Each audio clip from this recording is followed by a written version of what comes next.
Selamat berjumpa kembali di mata kuliah Rekayasa Perangkat Lunak. Pada pembahasan kali ini kita akan membahas tentang permodelan perangkat lunak. Tapi terlebih dahulu, sebelum ke permodelan perangkat lunak, kita pahami dulu apa yang disebut dengan SDLC konsep.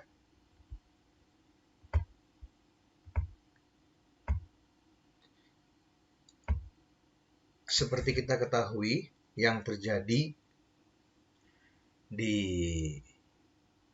lapangan atau yang terjadi di faktanya, seorang customer memesan untuk membuatkan aplikasi kepada seorang programmer.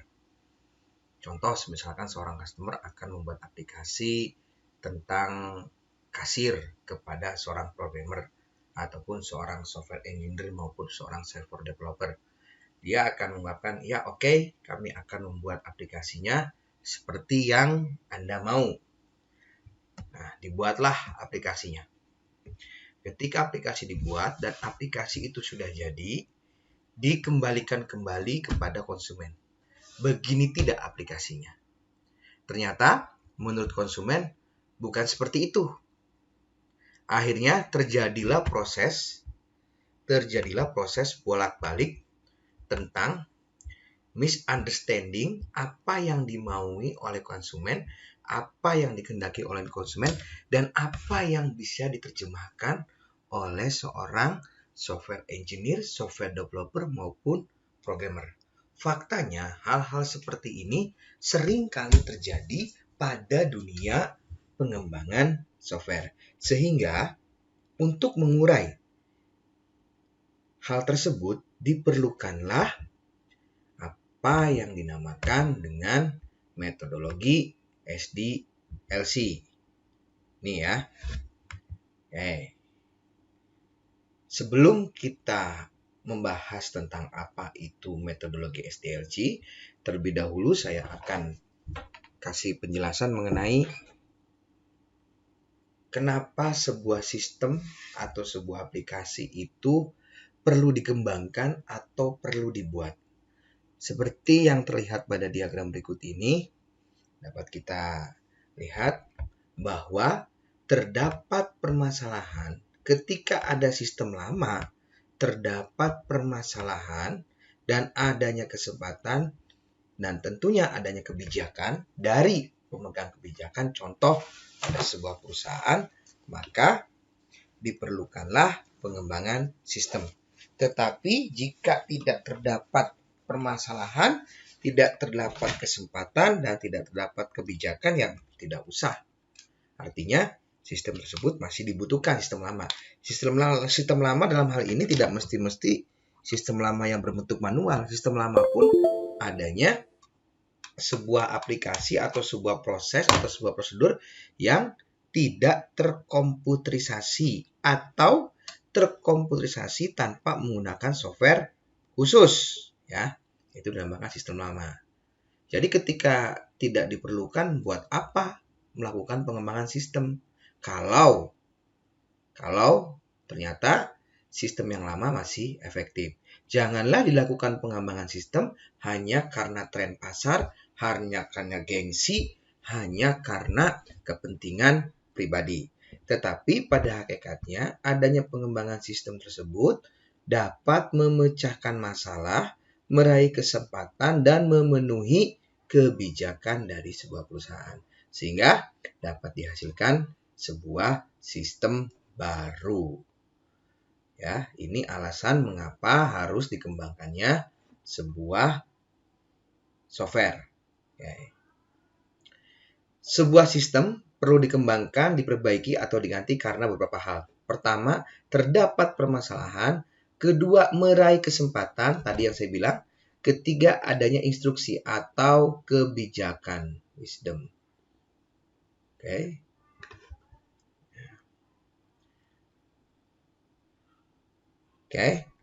Metode mengembangkan perangkat lunak telah berevolusi seperti yang kita ketahui dari tahun 50 sampai hari ini. Pengembangan perangkat lunak itu terus berevolusi. Pengembangan perangkat lunak mencakup aplikasi sederhana hingga ke ERP. Artinya ERP ini sistem yang terintegrasi. Sehingga pengembangan informasi atau perangkat lunak sering hanya disebut dengan istilah pengembangan sistem atau sistem development. Oke, terdapat beberapa definisi mengenai pengembangan perangkat lunak. Yang pertama, menghasilkan sistem informasi berbasis komputer untuk menyelesaikan permasalahan. Kumpulan kegiatan analisis, perancangan, penggunaan, hingga implementasi. Tahapan ketiga dilakukan selama masa pembangunan sistem. Inilah merupakan beberapa definisi mengenai pengembangan software. Lalu, proses merencanakan, mengembangkan, dan mengimplementasikan sistem informasi. Oke. Dalam proses pengembangan software, terdapat beberapa hal yang berpotensi menyebabkan tidak tercapainya tujuan pengembangan. Artinya, ini merupakan kendala-kendala ketika pengembangan software. Yang pertama, tidak mendapat dukungan dari pihak manajemen, tidak terjadi perubahan kebutuhan pemakai, kemunculan teknologi baru, standar metodologi pengembangan yang tidak up-to-date, lalu kelebihan beban kerja atau kurangnya keahlian personil dalam pengembangan sistem.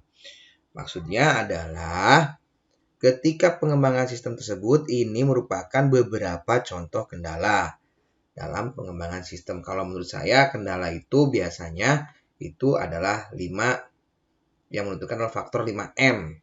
M yang pertama adalah manusia, sumber daya. Yang kedua adalah money. Yang ketiga adalah metodologi. Yang keempat adalah machine, dalam hal ini adalah teknologi. Yang kelima adalah market. Artinya ketika pengembangan software tanpa ada market yang jelas, ini buat siapa pengembangan software berguna? Oke? Baik, kita lanjutkan. Yang harus diperhatikan ketika mengembangkan software, yang pertama, dikembangkan untuk mendukung manajemen. Dikembangkan sebagai nilai investasi. Dikembangkan untuk memerlukan orang-orang yang berkompeten. Terdapat tahapan kerja dan tugas-tugas yang jelas yang harus dilakukan dalam proses pengembangan. Ya, tugasnya harus jelas. Mana yang bagian teknik, mana bagian testing. Kan begitu. Lalu, proses pengembangan sistem tidak harus dilakukan secara berurutan. Ya, ini menurut konsep pengembangan sistem. Tetapi pada kenyataannya, dalam SDLC harus dilakukan secara berurutan tetapi terstruktur dan goalnya cepat tercapai. Oke. Lalu, jangan takut membatalkan proyek dan dokumentasi harus ada dari sebagai pedoman sistem pengembangan. Dokumentasi ini artinya panduan dalam pengembangan sistem. Oke. Ini faktor yang mempengaruhi biaya pengembangan sistem itu merupakan faktor yang paling utama. Biaya terbesar terletak pada proses perawatan dibandingkan proses pembuatannya. Contoh, ketika sebuah proyek membuat jalan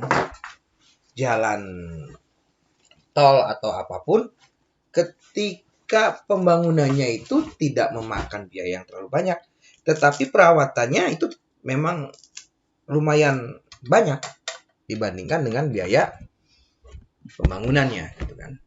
Lalu pengadaan perangkat lunak yang dipasang pada PC sering lebih besar dibandingkan dengan harga perangkat kerasnya. Di sini dinyatakan bahwa pengembangan perangkat lunak itu biayanya makin lebih besar dibandingkan perangkat keras, ya, karena perangkat lunak itu merupakan hasil terjemahan sebuah ide, ya kan, sebuah gagasan yang dikembangkan, yang dituangkan menjadi sebuah perangkat lunak. Dan total biaya perangkat lunak secara kasar sebesar 60% dari biaya pembangunan dan 40% untuk biaya pengujian. Jadi biayanya itu 60% pembangunan, 40% itu untuk testing. Ya, jadi sebelum dipakai di testing dulu gitu kan. Besarnya biaya bervariasi tergantung pada tipe sistem yang dikembangkan. Dan biaya distribusi tergantung pada model pembangunan yang digunakan. Oke, dapat diambil kesimpulan bahwa biaya merupakan faktor dominan utama, lalu proses perawatan perangkat lunak itu lebih besar dibandingkan pengembangannya. Dan pengadaan hardware itu lebih kecil biayanya dibandingkan pengadaan software. Dan perangkat lunak untuk proses pembiayaannya itu, pembangunannya itu 60%, sedangkan 40% itu adalah proses untuk pengujian. Oke, masalah yang sering muncul. Yang pertama, mengatur estimasi jadwal dan biaya. Yang kedua, produktivitas SDM tidak sesuai harapan. Yang ketiga, kualitas software yang kurang maksimal. Hal-hal seperti ini perlu diantisipasi seorang software engineer. Harus lebih tahu dulu jadwalnya kapan, berapa bulan, biayanya berapa, dan timnya siapa saja, serta kualitasnya seperti apa. Ketika kurangnya pengetahuan tentang software, dapat menimbulkan dia kebingungan. Tim itu bagaimana mengembangkan sebuah software, bagaimana memelihara software, sampai bagaimana mengimbangi permintaan dan harapan konsumen. Oke. Kita menginjak kepada CASTOOL. CASTOOL merupakan Computer Aided Software Engineering, yaitu suatu peralatan baik hardware maupun software komputer yang digunakan untuk menyediakan, mendukung aktivitas pembangunan software dan bertujuan untuk meningkatkan produktivitas dalam pengembangan perangkat lunak secara signifikan. Ini menggunakan yang namanya CASTOOL. Oke. Di dalam CASTOOL ada 2 level. Yang pertama, uppercase. Apa yang dilakukan oleh uppercase? Uppercase merupakan tahapan awal dari pengembangan atau pembangunan perangkat lunak. Apa saja tahapan awal itu? Tahapan awal itu seperti planning, requirement, atau analisis kebutuhan dan desain. Ini merupakan tahapan awal. Jadi ketika planning, requirement analisis, lalu desain, ini merupakan tahapan awal. Masuk ke dalam kategori uppercase. Sedangkan untuk mendukung aktivitas pembangunan di tahap akhir, lowercase, itu terdiri dari desain, testing, dan maintenance. Desain yang pertama di uppercase itu mencakup pembuatan perancangan diagram, perancangan database, perancangan tampilan. Jadi yang sifatnya perancangan itu masih ada di uppercase. Tetapi ketika sudah dieksekusi dalam bentuk program, itu masuk ke lowercase. Oke.